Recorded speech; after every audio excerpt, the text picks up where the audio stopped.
Assalamualaikum warahmatullahi wabarakatuh. Hari ini saya berada di Pengadilan Bandung untuk menghadiri sidang perdana saya. Alhamdulillah, segala puji dan syukur kepada Allah Subhanahu wa taala yang memberikan saya rezeki dalam penjara tanpa saya harus susah payah mencari.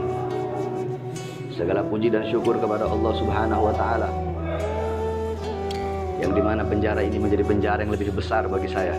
Di luar adalah penjara kecil, karena di luar saya terbebani dengan segala urusan, sedangkan dalam penjara ini saya tidak terbebani dengan urusan apapun, sehingga saya memiliki waktu yang lebih lama, lebih luas bermesraan dengan pencipta saya, yaitu Allah Azza wa Jalla.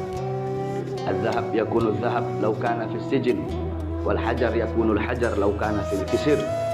Emas tetaplah emas, emas adalah emas walaupun berada dalam penjara. Batu adalah batu walaupun berada dalam istana.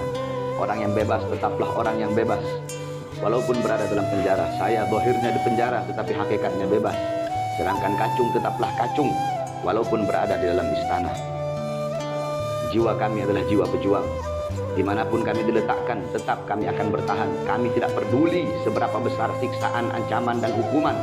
Tetap kami tidak akan pernah tunduk kepada kezoliman, kemaksiatan, dan kemungkaran. Penjara yang kalian anggap menakutkan bagi kami adalah permainan. Penjara yang kalian anggap seperti neraka bagi kami adalah surga. Ma'allah as-sijn yakun jannah. Bersama Allah, penjara akan menjadi surga. Sungguh aneh, penegakan hukum di Indonesia sangat-sangat tidak adil. Hukum tajam ke kanan dan tumpul ke kiri, hukum tajam ke bawah dan tumpul ke atas. Orang-orang yang mendukung Prabowo, kami ditangkap, kami dipenjara. Saya, Ahmad Dhani, John Ruh, Buniani, dan lain-lainnya. Sedangkan yang mendukung Jokowi sama-sama terlapor, tetapi mereka tidak ditangkap. Contoh Abu Janda, Victor Laskodiat, Sukmawati, Ade Armando, dan lain-lainnya. Padahal sama-sama terlapor. Apabila kami yang terlapor, kami yang dilaporkan, langsung diproses, langsung dari saksi menjadi tersangka, dari tersangka langsung ditangkap. Kenapa? Jawabannya satu, karena kami mendukung Prabowo. Sedangkan apabila pendukung Jokowi yang terlapor, mereka yang dilaporkan, satu pun tidak ditangkap, tidak dipenjara. Kenapa? Satu jawabannya, karena mereka pendukung Jokowi dan mereka berada di pihak kekuasaan. Oleh karenanya, saudara-saudara bangsa rakyat Indonesia, buka mata kalian, buka telinga kalian, lihatlah ketidakadilan penegakan hukum yang ada di Indonesia. Oleh karenanya, nasib Indonesia ke depan, nasib penegakan hukum Indonesia ke depan berada pada suara-suara kalian. Maka jangan kalian letakkan Indonesia di tangan yang salah, tetapi letakkanlah Indonesia di bahu yang benar. Sebab apabila Indonesia jatuh di tangan yang salah, maka mereka akan menjadikan hukum sebagai alat kekuasaan untuk menghukum orang-orang yang berseberangan, orang-orang yang tidak sefaham, orang-orang yang tidak mendukung mereka. Dan hukum mereka jadikan alat untuk melindungi orang-orang yang bersalah yang mendukung mereka.